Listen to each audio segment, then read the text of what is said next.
Hello, my name's Mark Adams and I'm the Chief Officer of North Tyneside CCG, and I'd like to give you some of the key messages from some of the discussions that we had at our public governing body meeting. Firstly, I'd like to say thank you. Thank you to all of our frontline staff working in primary care and our frontline staff working throughout the NHS in the North East for everything that we're doing and everything that you're doing in order to deal with the pandemic of COVID. I'd also like to thank everybody in the CCG for everything that you're doing as well. There is a huge amount of work going on to make sure that all the services continue to work and we continue to move forward in terms of this challenge. And I'd like to thank everybody for everything that they are doing. We are in a very busy point in time.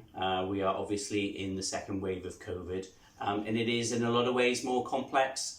We are having to deal with the legacy of the first wave of COVID, especially in terms of people with exacerbations of long-term conditions and indeed things like long COVID. We're also having to deal with flu vaccination program, and while we do all of these things and while we continue to keep our services in place, we are dealing with the second wave of COVID at the same time. Thankfully, very many of those services that we've put in place since the first challenge with COVID, we've managed to keep in place, and that is our plan to do that and going forward.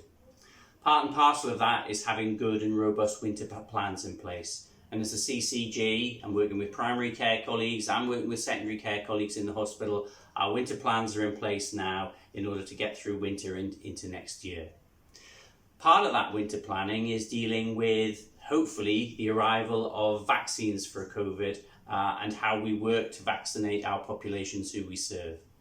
As we understand it, there are currently potentially 3 vaccines that might be being delivered, hopefully relatively soon. And a lot of our time is now being taken up by planning how we're going to do that. It is very complex in terms of logistics. It is a size of a vaccination program that we've never had to deal with before. Nevertheless, we're up for that challenge.